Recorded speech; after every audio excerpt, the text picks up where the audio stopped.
Good evening, everyone. Can I please have a motion and a second to reconvene the public meeting?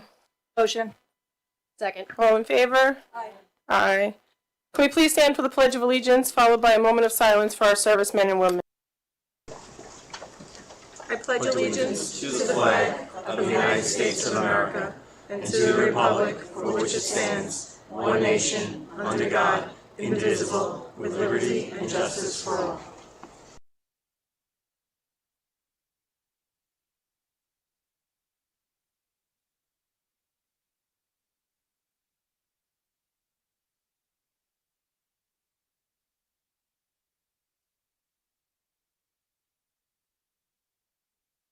The district clerk, please call the roll.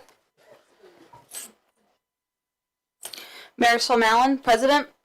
Present. April Natelli, Vice President. Present. Jackie DiLorenzo, Trustee. Present. Sarah Parisi, Trustee. Melissa Torregrossa, Trustee. Present. Dr. Joseph Senmore, Superintendent. Present. Christina Poppy, Assistant Superintendent for Curriculum and Instruction. Present. Anthony Fasano, District Attorney. John Allen, Assistant to the Superintendent. Lori O'Hara, Executive Director of Professional Development, Compliance Services, and Special Education. Thank you. Thank you. Can I please have a motion and a second to approve the minutes of the December 9, 2025 meeting? Motion. Second. Any questions? All in favor? Aye. Michael's not here. All right, first public comment portion. I will now open the floor for the first open public comment portion of the agenda. I will call individuals forward one at a time. Please wait for my acknowledgement before stepping up to the podium. You should have received a number card from security on your way in. If you have not, please see a security guard in the back of the room. Any person wishing to address the board shall address the board president. Comments shall be kept as brief as possible and relate to school matters only. Each person will be limited to 3 minutes for one or more topics. Individual employees, parents, or children should not be identified by name, title, position, grade, or building. The use of foul language and threatening comments will not be tolerated, and the board will consider a recess until order is restored. In accordance with Policy 1230, public comment will not exceed 30 minutes. If there are additional persons wishing to speak, the board may consider a motion to extend that time. Number 1. Yes.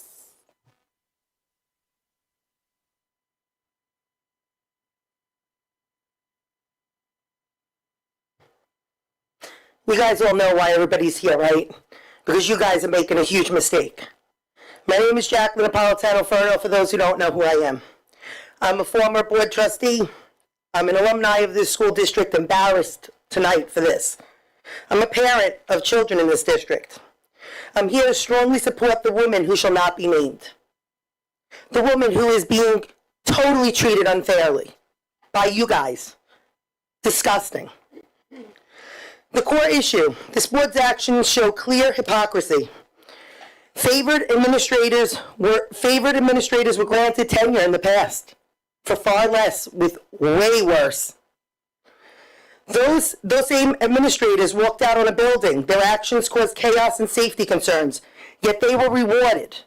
I said yes to a tenure that I was against. However, there wasn't enough criteria to not tenure. So I did the fair thing. That's called doing your due diligence. 3 current board members, however, got up and spoke in support of the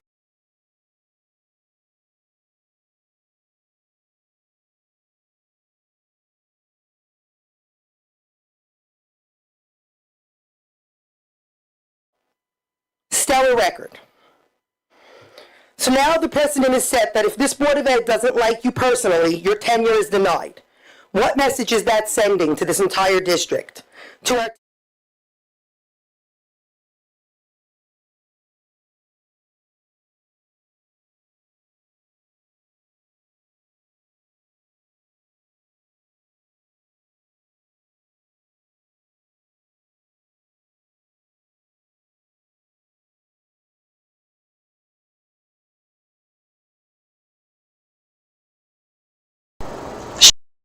tenure because she is unliked by current board members. April, you're an embarrassment. Sarah, complete embarrassment. I'm disgusted. This is favoritism, not leadership.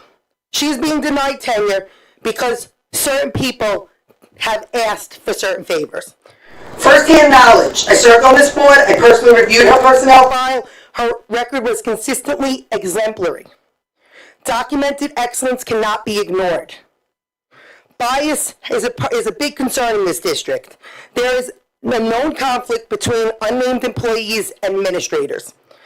This conflict predates this board. Personal grudges cannot drive tenure decisions. Impact on this district. This decision is not for Connecticut. It damages morale. It erodes trust. It weakens staff and student safety. Student safety. This employee that's up for tenure helped implement the behavioral threat assessment process. This employee implements important mental health and safety procedures. This work protects students and staff. Strong backing from parents, staff, unions, administrators in this community. How dare you guys make this personal?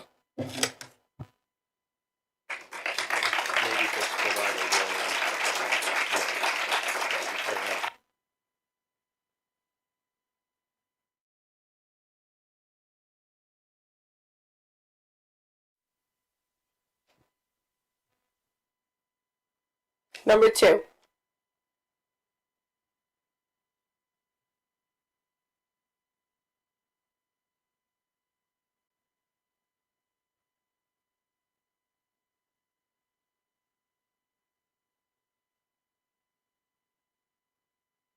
I just need you to press the button on the mic. I just wanted to add then that with this type of thing going on, we can't expect to have good quality teachers coming in and wanting to be here. That's been the taste in this district for a while, that we tend to not follow through as far as tenure goes and things of that nature. And I don't know how we could expect to get the quality teachers that we have and that we want in the future if something as disheartening as this is going on. Unless this person has some horrible thing against her name, which I haven't heard of, I don't know, but I think we have to think twice before doing something like this for somebody who's been in the district for so long. It just sounds like it's not the right thing to do. So. Thank you. Number 3.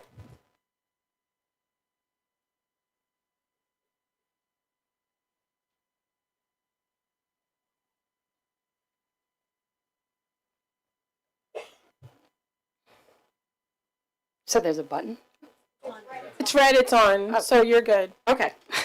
Good evening. My name is Paige. I am a very proud social worker of the Connecticut School District, and even more proud to serve the students at Sycamore Avenue Elementary.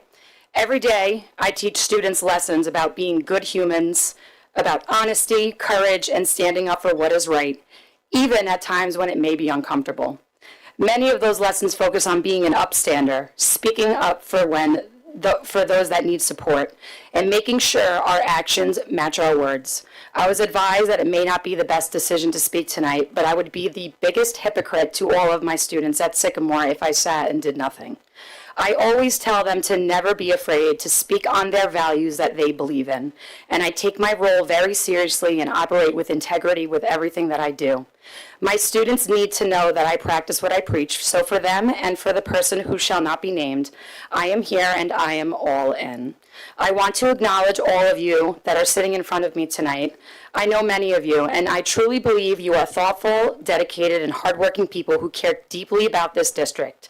I sit with all of you on the Mental Health Advisory Committee, the Bully Prevention Committee, and the Drug and Alcohol Prevention Task Force. And together, we are all in for the same goal, doing what is best for the students and families of Connecticut. No one runs for Board of Ed for themselves. You all dedicate countless hours outside of your own job, families, and personal lives to serve this community, and that commitment deserves recognition. I want you to know that the person who shall not be named has always demonstrated the same level of dedication. I have personally witnessed her staying late to support families in crisis and always showing up when families needed support. I have seen her dedicate hours to creating programs that require many hours beyond the school day, and this person has a family and children at home, yet she consistently finds ways to be present for Connecticut. As one of her social workers, I continue to see her dedication not only to students and families, but to her staff across the district. I have worked on some heavy cases that have required some of your administrative involvement and hers as well. And without fail, I always receive a call from her, even if it's after hours, asking, hey, are you okay? Is there anything I can do to support you? What can I do, and how can I help you? That kind of compassion cannot be taught. It comes from someone who is compassionate at their core. This person shares the exact goal as all of you, to serve this community with integrity, dedication, and heart. While this person was pursuing her doctorate with hopes of strengthening mental health initiatives, her focus never wavered from supporting Connecticut families. All this person has ever wanted was to devote an administrative career to this specific district, even already serving 20 years as a mental health professional. Connecticut would be losing an exceptional leader, mentor, and advocate if tenure is not granted. I saw a quote right before I left my house tonight, and it said, "The most dangerous form of blindness is to believe that your perspective and those with ones like yours is the only reality." I respectfully ask that you reconsider this decision and listen to all of the voices of those who work closest with her. When you listen to all of us, we feel supported, we work harder, and we are all motivated to give more. I can promise you that I have her support. I am all in for the students of Connecticut, for the families and this community, and for her too. Thank you.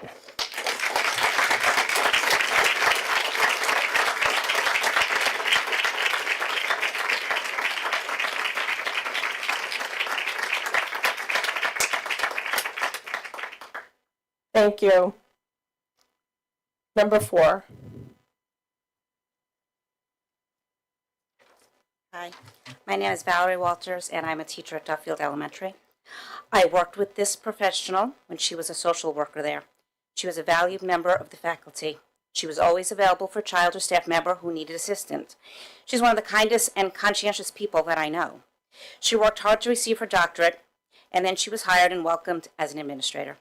I just need you to not give any identifying notifications of this individual. So anything that might identify her, I have to ask you to refrain from using. Okay. To my knowledge, she has had glowing observations over the last 2 years. It is baffling to me that she's being asked to resign at the end of the year or be terminated effective immediately. This ultimatum came out of left field and it needs to be rescinded. I do not know the reason, nor do I believe any person here today supporting her is aware of this reason either. I do not believe that she is aware either. If there was something she needed to work on, or she should have been given this information and a chance to improve. You are setting a dangerous precedent where you are paving the way to mediocrity. Someone who has qualifications like this professional would never want to make themselves vulnerable and leave a tenured position after seeing the unprofessional manner in which she is being treated. In closing, this employee not only deserves to continue at Connecticut and be granted her tenure, but at this point I believe she deserves an apology. Connecticut would suffer a huge loss without her. Thank you.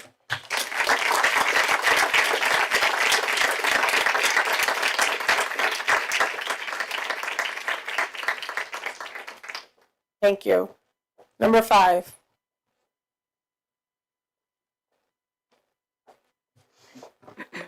Good evening. As the union president representing the principals and directors of Connecticut, I am here this evening to speak on behalf of a long-standing employee who has served this district with distinction. First as a CTA member and now as a district leader and member of the CPDA. Throughout this individual's probationary period, they were consistently informed that their performance was strong, as reflected in professional evaluations.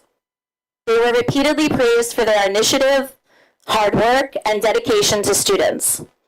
At no time, not once, was any written or verbal feedback provided to indicate concerns or deficiencies in their performance.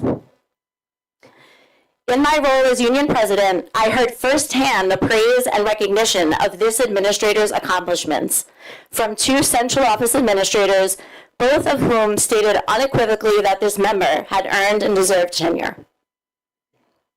Both advocated to this board that tenure should be granted.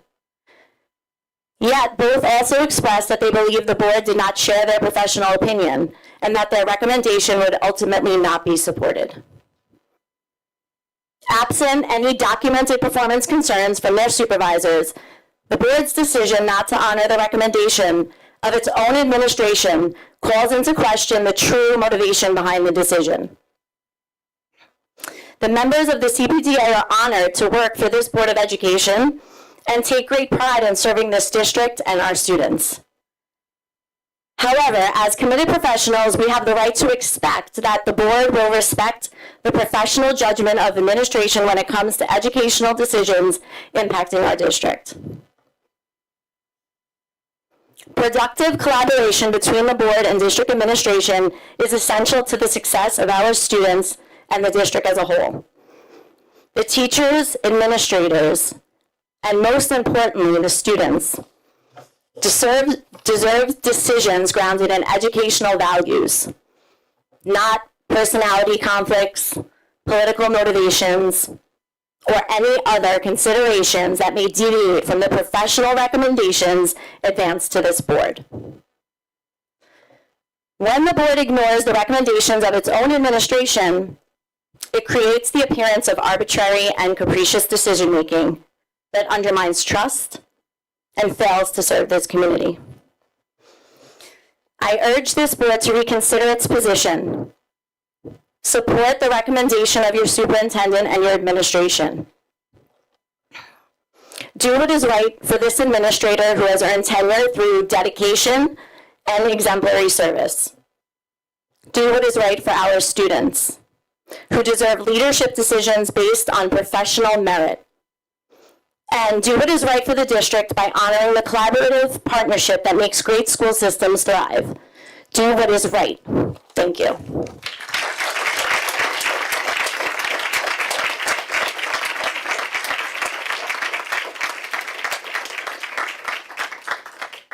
Thank you. Number 6.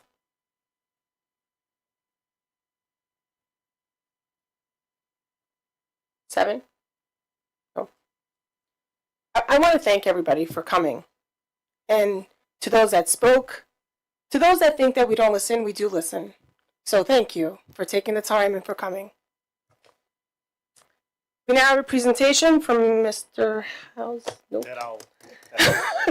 I'll pick it up. So, Mr. Hauser, he's just walking in. He had to step out to go to the high school for a minute, but he is back. I'm just going to move on to financial matters and then go back. Can I please have a motion and a second to approve the financial matters agenda items 2 through 8 in accordance with the action presented for each matter? Motion. Second. Does anybody have any questions? I do actually, but he's. But they're for Bob, right? Yeah. All right, we'll wait. He'll be coming in a second. Sorry, everybody. Thank you.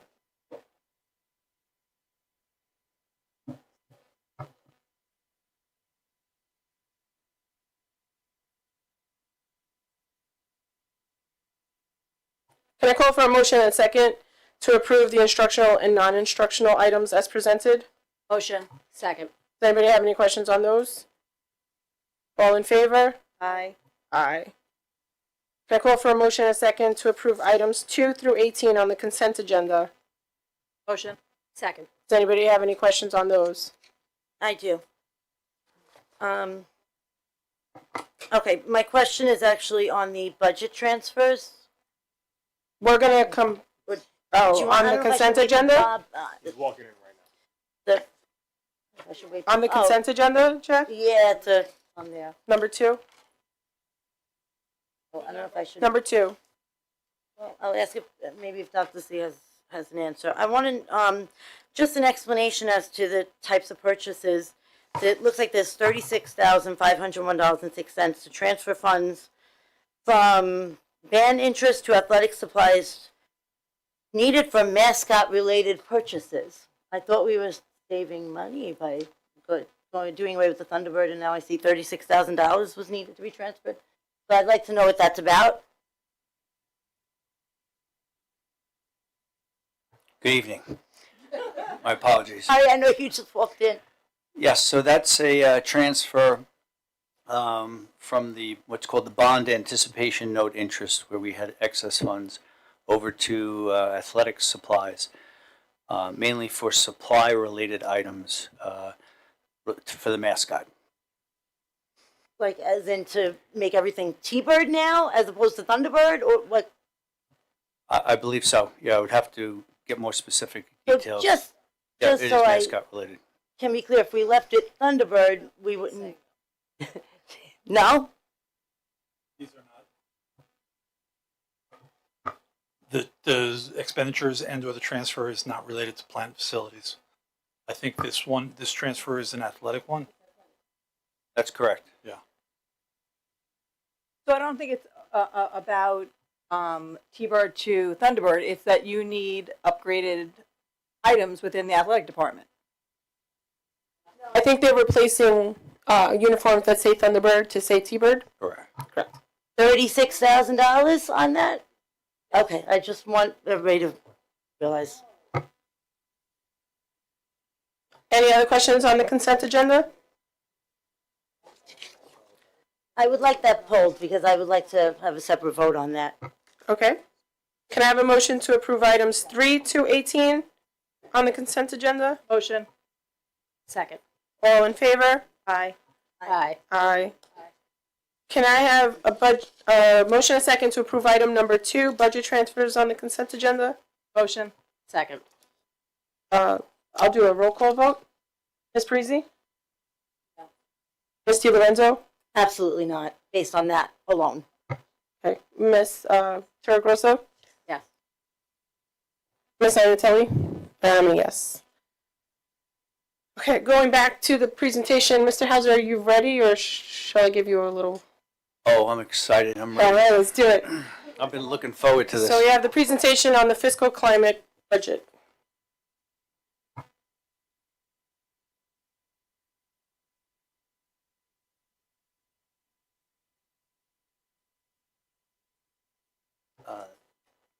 Thank you.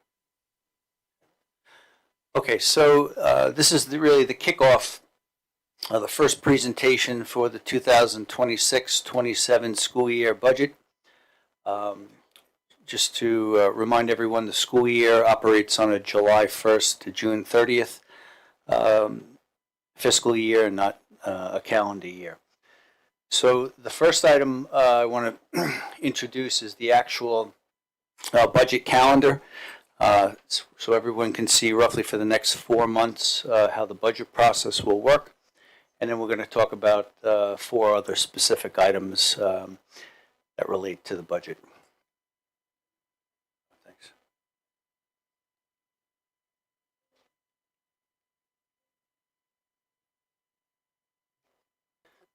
Oh, thank you.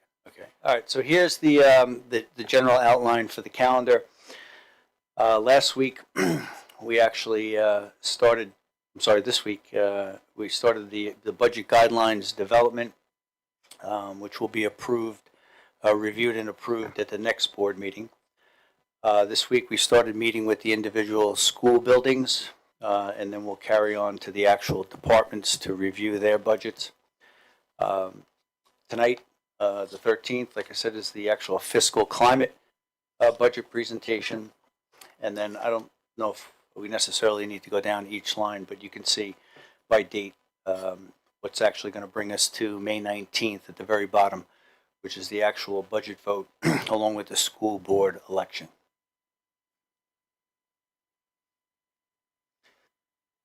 Okay, so without getting too complex, one of the things we have to deal with the school district budget is the New York State tax cap.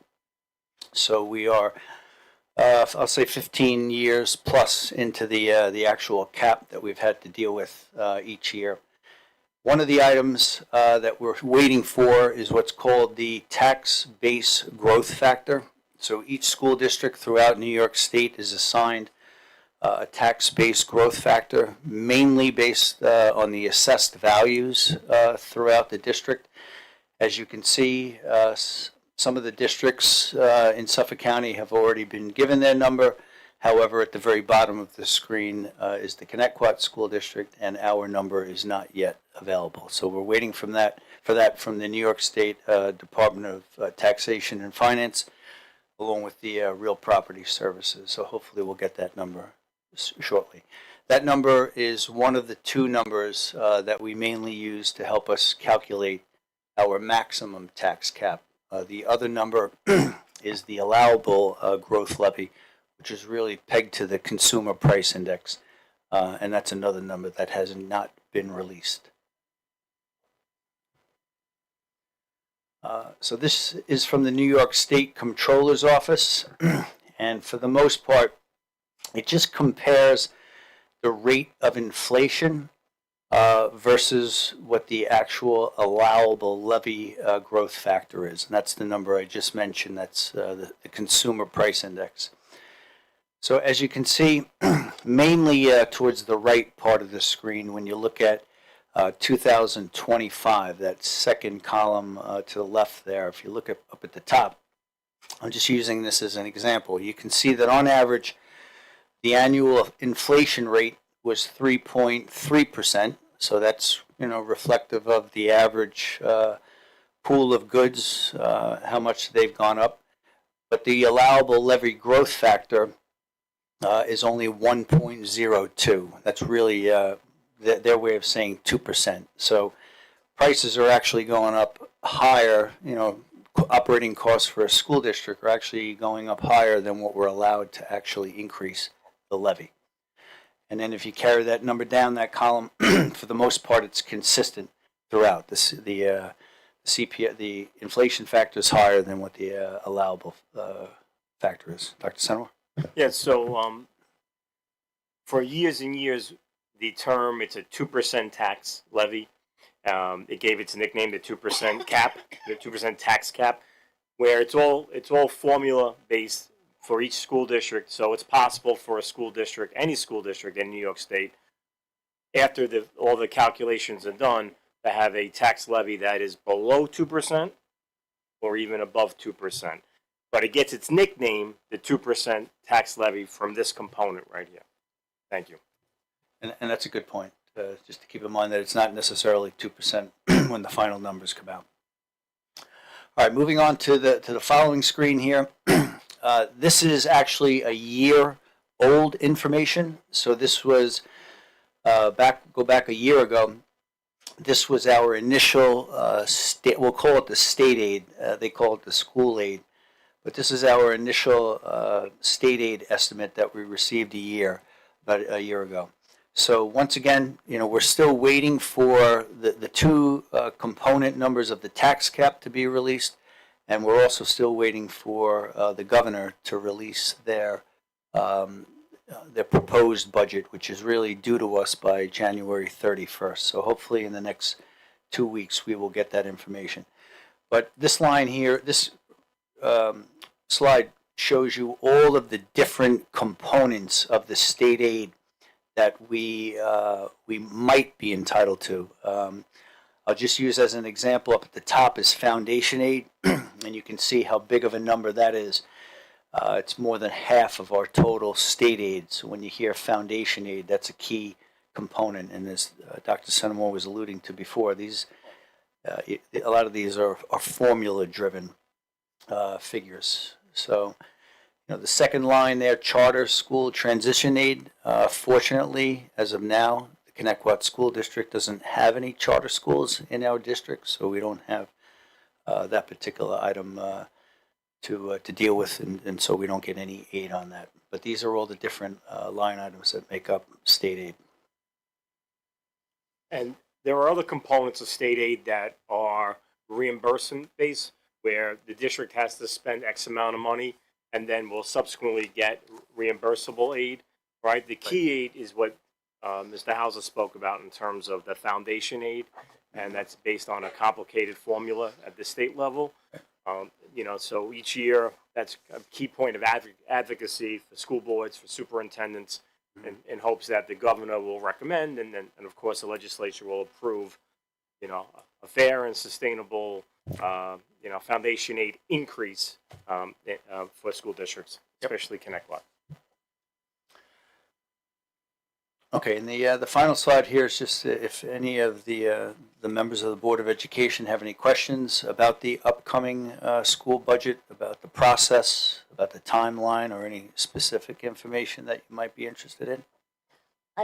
Not really a question, but just a reminder that, Excel spreadsheet, like when you do this, love those spreadsheets. Yeah, if you can do that, just send it to us in that format. It's easier to look at. Thank you for refreshing my memory. Yes, we will do that. Thank you, Mr. Hauser. Can I please have a motion and a second to approve the financial matters agenda items 2 through 8 in accordance with the action presented for each item? Motion. Second. Any questions? I do. So, Bob, I'm going to ask you a few questions about some of these. The internal claims audit, and I'm trying to figure out which one it is. It's one where it says the inquiry was $71,000. I don't know if you just give us it looks like it's 5 inquiries. Why it's so high? And part of it, on my printed version, it's actually cut off. So I don't really have a definition there. I just see a very large number. Okay, just bear with me a second here. That's okay. I'm looking at the actual internal claims auditor's report. I'm looking at the first page, and Jackie, you mentioned a number. Was it 71,000? Yeah, $71,434.40. Yes, I see that. So that's a confirming. All right, so that's a total. So the line item I'm looking at here is to the far left. It says reason for inquiry is confirming purchase order, and we have discussed this in the past. Confirming purchase order means that the purchase order was actually generated after, let's say, the invoice or after the goods were ordered. So, normally that should occur first. The purchase order is generated and the order is placed for the goods. That $71,434 actually represents 5 different purchase orders that the internal auditor noted. And so this, I'm looking at the individual items here in terms of, for example, one of the purchase orders is for the East Islip School District, and it's for the prior school year. So we received the invoices late from East Islip School District. It may very well relate to services that the East Islip School District provided for our resident students. So it could be our resident students attending a private school in the East Islip School District. And by the time East Islip tallies all the costs that are related and we get it, it's after the services were actually performed. So that's just an example. Okay, thank you. You're welcome. Another question I have too, there's one actually on the page you were just looking at with the East Islip School District. There's a few things on here, something, I guess it's Home Depot to obtain credit. Did we get that credit? That's another big number, 7,000. What was that about? So I would have to look into the specifics on it. But, as a school district, as a municipality, we should not be paying sales taxes on any purchase. So even if it's an employee who makes a purchase and we reimburse them, we cannot reimburse the sales tax. So I'd have to look into specifically what this was, what type of purchase it was at Home Depot where they charged us sales tax, and they shouldn't have. And make sure that we get that. Correct. That money back. Okay. And then can you just explain the idea of gift cards? The very next one says gift cards are not permissible, but yet it looks, in comparison to the amount of money, our budget it's $207. It's not huge, but if you could just explain that. Yep. So this was related to school buses that were going off Long Island, I'll say, upstate New York. We have to reimburse bus drivers for meals that they're entitled to. So we didn't have a way of actually doing that, so the transportation department came up with an idea of purchasing gift cards through, I think it was one of the local supermarkets, and we were able to give those to the bus drivers so that they could use that for their meals to be while they were on the trip. So you're saying that the bus drivers are reimbursed, but our bus drivers haven't been going out of state and haven't been going upstate either.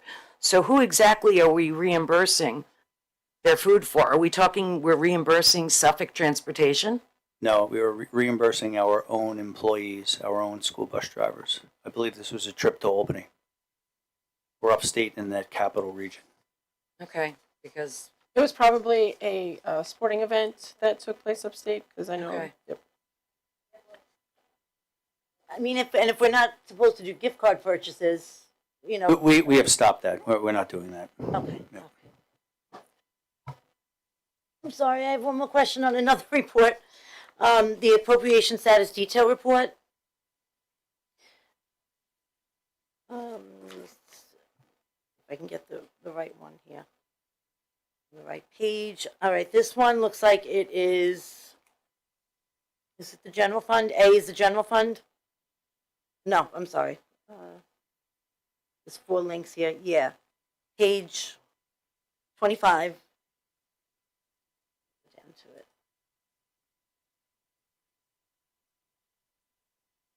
Okay. And I see a negative in the available for workers' compensation claims, negative 56,191.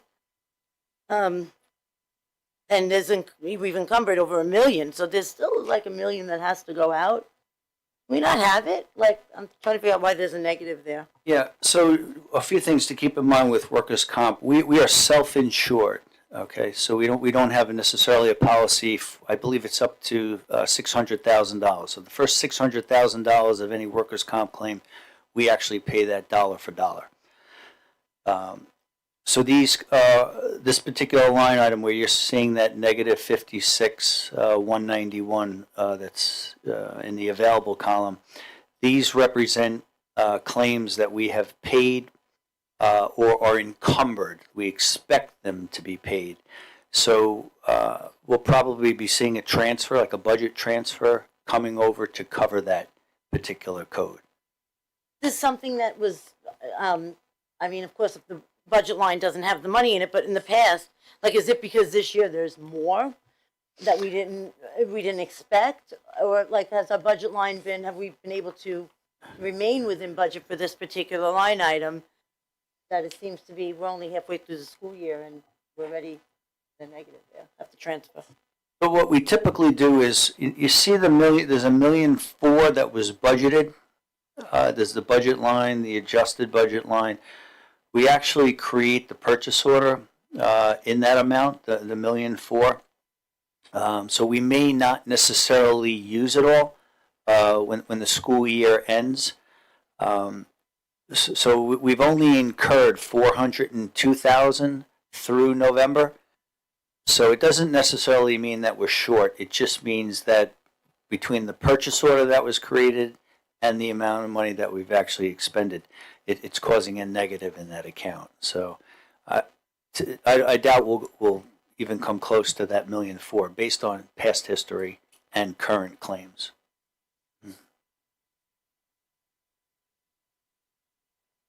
Any other questions? Need you to press your button. So I'm looking at some of these numbers and I'm a little confused about them. Appropriation status detail report by function. There's one that's personal assistant, and superintendent, INST. I don't know what that is, but it's $510,000. What page is it on? What page is it on? It's the second page on the Connect With CSD, appropriation status detail report. So the second page, it's under legal.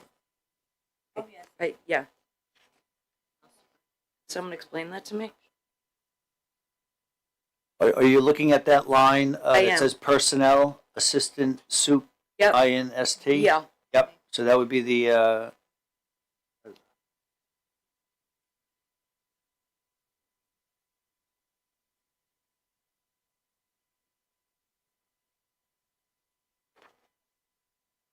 so that's the assistant superintendent for personnel and human resources. That's the salary line.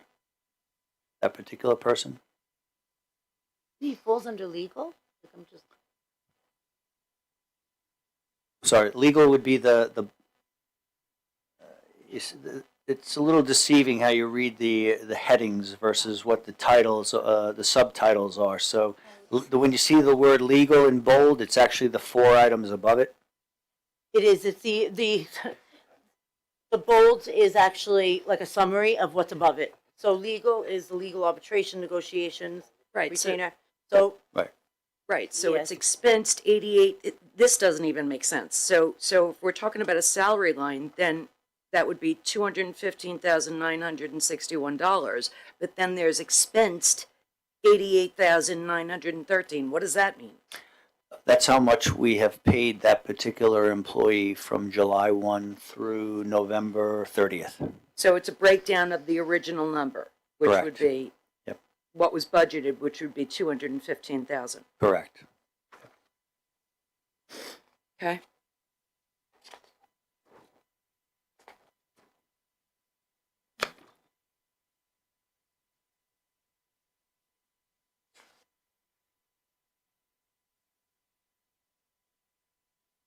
Okay, and I have just another one. Unallocated insurance, BOCES administrative. 1.2 is essentially 1.2 million. And then there's BOCES administrative costs. Budget of 1,016,000. Who are we paying administrative? Do we have a page number? 7 of 26.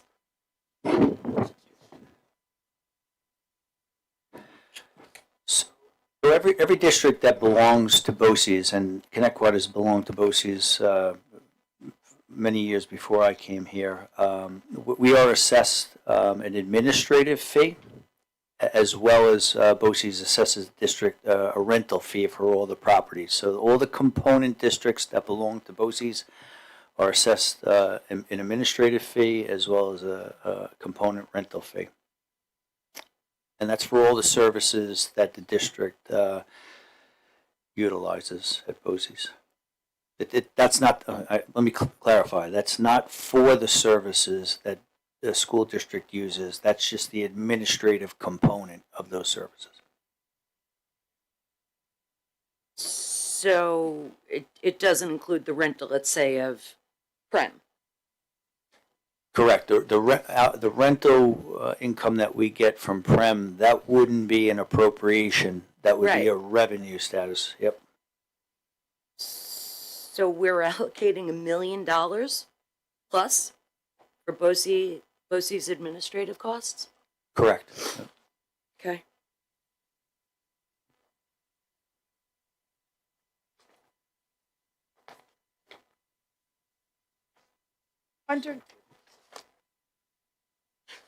Okay, I have one more question, and then I'm done. Page 23 of 26. We just have one more thing to say. Bob, with the BOCES cost, including administrative fees, it's aidable? Yes, it Roughly, is. I Yep. know it could maybe vary a little bit. What's the ballpark percentage? It's probably in the 60% range, close to 2/3. So my last question is, so we're at transportation now. Driver assistant overtime, transportation administration, 320,000, expensed $123,764, and then another one, administration overtime is 4,600. So I asked once before, can we have the names of the people who are doing overtime? Yes, and I have a folder for each board member with all the overtime information by With name. names? Yep. When do we get that? I can hand it out right now. There's five folders of You it. can wait till after the meeting, I'm just. And the contract transportation, garage building. 5,000,001?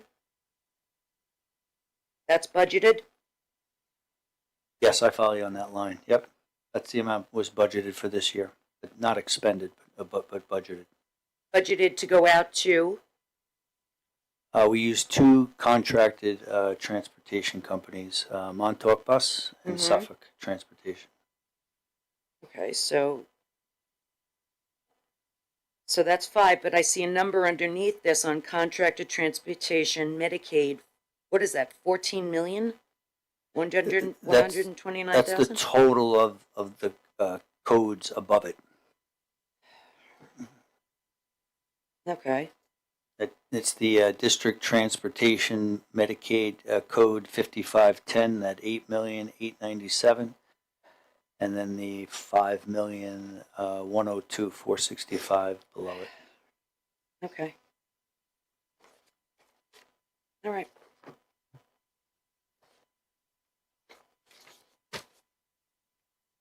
You're good? Done.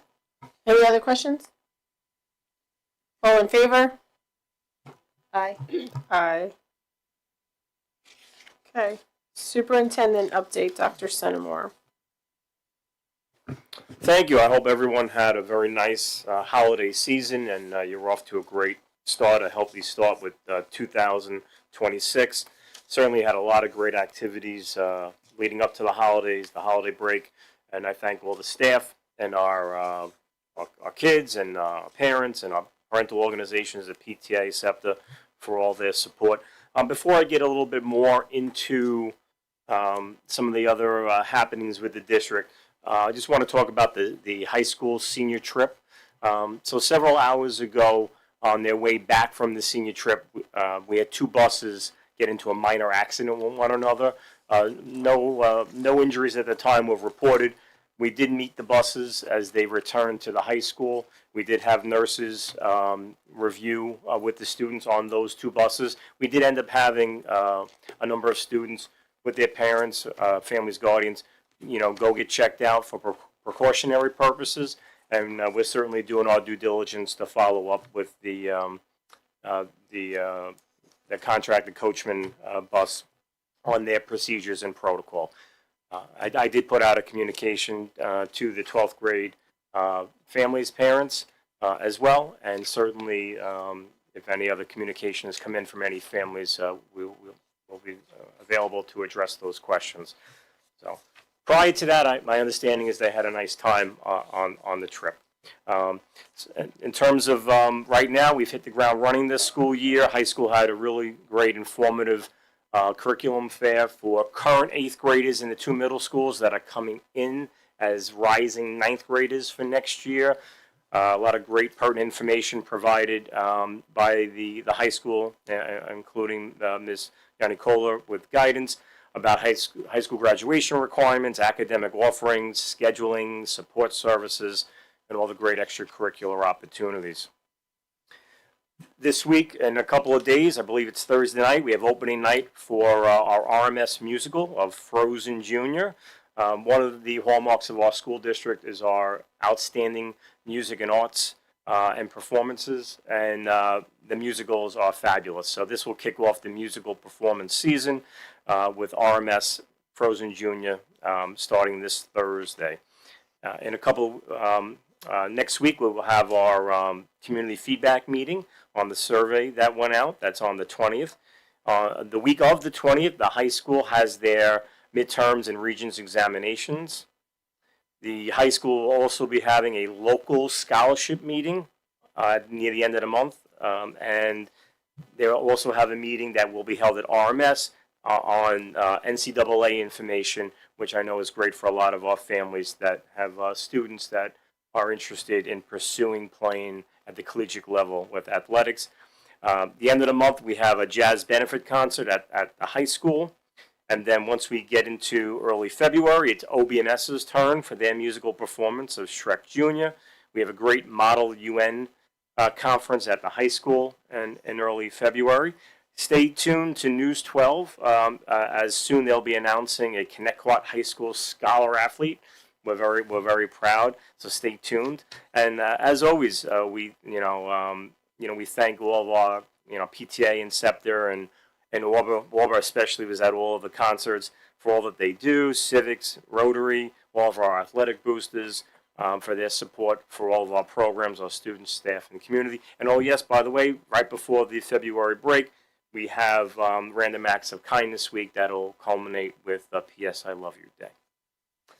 Thank you. Thank you, Dr. Centimore. You gonna send that out? Yes, that's a wonderful point. Thank you, Ms. Iannatelli. We're also working on a mailing that we're hoping will go out early February to our community as a nice curriculum update on all the great, kind of trying to summarize it, probably about 4 pages total. Giving a nice overview, a nice robust overview on all the great stuff happening in the AAA areas, I like to call, in terms of academics, athletics, and all the arts, with our great programs and offerings and wonderful events and partnerships. Thank you. Thank you. We now have our Board of Ed committee reports. We have the Drug and Alcohol Committee, Ms. Tergrosa, Ms. Iannatelli. First, I'd like to say this is such an amazing program that Joe Modica has implemented at the Connecticut High School. I can't say enough about it. Early intervention is so important. This program is making an impact on most of the kids that go through it and many of the kids that aren't even participating. So I can't say enough. Such an amazing committee. Right now, we have 100% parent support for the program. This is a program where if a kid is caught vaping, they sign up to participate in a 1-month program that's once a week during their free period, that they come in for counseling and go through an outreach program that is actually offered within the school. The program is 100% free to the district. Everything is, donated time. So we also had, over the last couple months, an open forum for questioning at the high school. This was very powerful, impactful to many students. Students were crying. Students were, they had students come up after asking for help. We actually have 2 students who have voluntarily asked to be part of the program for vaping without even being caught. So they weren't even caught, and they're asking if they can participate. I mean, that's just amazing. We are also thinking about forming a smaller committee of students where they can go speak about their problems, issues, addiction, maybe a once a week. That's, up in the air right now. The committee's going over things for that. There's also going to be a supporting peer questionnaire that the committee is right now creating, going over. And Melissa, you had more information on that? Yeah, the peer-to-peer conversation would be not even just if the student themselves is having concerns, if they had somebody in their life who maybe had a substance use concern or mental health, whatever, just something that's a little bit less, it's not therapy, right? So it's not putting them in group therapy and facilitated, it's giving them support among their peers, but there was still some ideas within it to work out. We wanted to make sure that, everybody understood there would be no trouble if you wanted to come. Nobody's going to get in trouble if you want to come talk about it. This isn't like an information grab. This is really just for support. So I think we're working on how we were going to make sure parents knew, if anything, if there was going to be an interest in involvement, how we can make sure that they understood that this was for them, not for the school to try to find things out in a secretive way. So, but it was all a lot of really good ideas. And I know in the committee everyone broke off into smaller breakout groups, and everybody's kind of just forming all different potential initiatives really to address the really important area. But I will say, again, the assemblies that they had, I went to them and saw them, and it was very powerful, and I'm hoping that we can have more like that, so it's a lot more relatable for students. Thank you. The Disability Committee, Ms. Iannatelli, Ms. DiLorenzo. Sure, yeah, I'll go first. So one of the things that we, actually the big part of it is the event that we have, the fair that we're going to have, and I believe the date we decided was May 14th. May 14th, May 14th, that we decided to do this, and it's really fantastic because, I don't know if you've gone before, It's during a unified basketball game, which is just incredible. The kids are absolutely amazing. They do a halftime performance. They sign the Pledge of Allegiance. So we've been working on that particular event with different raffles that we're going to be giving away. Well, that people can, buy raffle tickets for. So that's a very big part of it. And we recently did we had a t-shirt contest. We had 2 students win. I mean, all the artwork was actually incredible. It was kind of hard to choose, but we did come up with some winners. So the t-shirts were designed, and they are, I believe the link probably went out today. It was a QR code to purchase t-shirt. All that will go towards SEPTA. So it's really, it's been a great committee. We're working with a lot of wonderful people to put all this together and to collaborate. So thank you. I know you run that committee, so thank you very much. So Apon, what note you want to add? Yeah, so the month of March is Disability Awareness Month, and during that month, the school district, every Tuesday, will be wearing the red shirts that we are selling. And they will also accompanied by announcements about famous people who have disabilities and overcame them to, either be a singer or an actor or whatever they've gone on to be, to let kids know you can overcome these disabilities and, still achieve your goals. Before we go on, can we make sure that the link to purchase those shirts gets somewhere like visible on the website for people who maybe didn't get the notification? Because I know we've heard from community members who don't get like Parent Square and stuff like that. And Right. I said we should post it on social media. Yeah, can we make sure that the link for those sales goes out? And the website. And on our website, yeah. The Mental Health Advisory Committee, Ms. DiLorenzo. We had our meeting, our most recent meeting last week, and there's a lot that we've been doing. One of the biggest things that we've been doing under Dr. Pisani is the student ambassador training from LICAB, Long Island Coalition Against Bullying. They've been posted on the district website, and these 24 students have, in grades 9 to 12, have basically been training because with our students, we do have students on the committee that speak, which has been a huge addition because they offer an insight that, of course, we have kids, we know, but we're a little bit older than them, so they're in a different generation. They offer, a different perspective, and and even from them, they were saying that a lot of if a younger student needs help or any other student, sometimes coming from a peer, it's just received in a different way and maybe more positive. So they've been training, which is really incredible. They're going to start by going to the elementaries. They're going to push in over there. It's a fantastic program that they've been doing. So that was one of the big things. We also talked about our goals that we were going to be doing for the upcoming year and the things that we've been working on, which of course is promoting GRIT, the All-In program, which we have been doing. Our EASL program, which was something that was developed many years ago. We've been working on that. I know there's a different theme every single month. And the other thing too is also, to make sure there's no stigma around the mental health, because unfortunately there is always sort of a stigma. But one of the big things we talked about is where these students, if they're going to be talking to other students, where they're going to be, if they don't want to be in the wellness center, because Wellness Center is absolutely amazing, but some kids may feel like they walk in there. So using the library as a meeting place, maybe because people meet there all the time for various reasons, and nobody would really be singled out. So we've been doing that. Of course, as Dr. C mentioned, we have the Random Acts of Kindness Week. There's Mental Health Matters Day, March 11th, 2026. And we've been also going over The Anxious Generation, a book that we've been reading through as a committee to really to try to tackle what is happening to these students at this young age, the mental health challenges they've been facing, and incorporating that into the things that we do. So, again, it was another very successful meeting, and yeah, we're plugging along. And one of the best things I've heard many times is that the mental health in Connecticut is basically a model for other districts, and it's been people, they look to us to what we do, and that only comes from strong leadership and success in the leadership.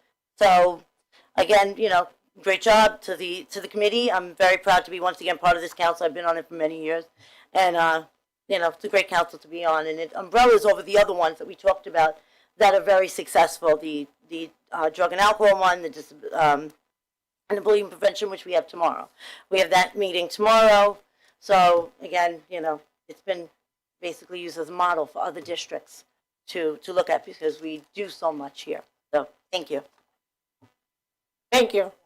We have the Technology Advisory Committee. That is myself and Mr. Grossa. Do you want to speak? So we saw a really awesome presentation about something called Magic School, which was it was really fun. It was interactive, in case anyone was wondering, but it is really going to help with especially younger students in learning. AI is here; it's not going anywhere. How to use it safely, and it has really impressive. I don't want to use the words restrictions, but restrictions that the educator has control of it. It's not just we got to try to ask it all sorts of things, and it redirects you. It will not just give you the answer. Like you can't throw that thing off. It won't just like hand feed you like sources and stuff. It'll tell you how to correctly research, but it will not just hand you the answers. So that was fun. It can flag to any like concerning things like that. So that was like my favorite part. We got to pretend to chat with like historical figures who are no longer here. It's cool. And we also, I believe it was the 5-year plan. We got to go over for the technology, which included some things like improving the Wi-Fi. Among other things, like they hear our concerns with cell phone service when there's not Wi-Fi. That is a little bit more complicated than trying to improve Wi-Fi access. But it was all very, very cool plans. Upgrading the Chromebooks to, The Chromebooks had to be upgraded every 5 years. So that is, as soon as a child is 5 years into the Chromebook, they have to be replaced. And I know that they were looking at, in this replacement round, making sure that it had the right capacity to run the programs that we would like them to use, right? So like instead of giving them a Chromebook that actually just can't handle what it needs to, that was part of it. And just to piggyback off the Wi-Fi issue, they're aware that on some of the athletic fields there is no Wi-Fi, like all the way up at the baseball fields and or like near the football field. So they're working on trying to make sure that there's reception there. It's part of their 5-year plan. So not tomorrow, guys. Like, do not say we said it. I don't know when, but it's happening. It's happening. Sometime. But I think that was most of. Yeah, the AI for me was really cool. It was really cool, and it's great that our district is thinking forward, right? So because it's here, the kids are using ChatGPT, so this is a great way to introduce it. It goes from K through 12, however, it is more impressive at the K through 6, if you will, because it introduces the kids to AI and how to use it safely and how to use it responsibly, if you will. So they had different rooms. They had an English room, they had a science room, they had a math room, they had a general room, and the teacher can make it to what she's teaching at the time or he's teaching at the time so that it's more interactive to the lesson at hand, and the student could be like, oh, I was reading, The Great Gatsby, can you tell me about whatever? And then it'll help them or guide them on how to answer their question. So that was amazing. All right. So now we have Board of Ed topics. We have district updates from Ms. Iannatelli. I actually don't have them today, so sorry. There are no updates for the district. Well, Joe gave them, so yes, we are good. But I do want to remind the community that next Tuesday we will be having our board goals meeting, so we welcome everybody to come and participate and take part in that. All right, we're up to the second public comment. Does anybody want to speak?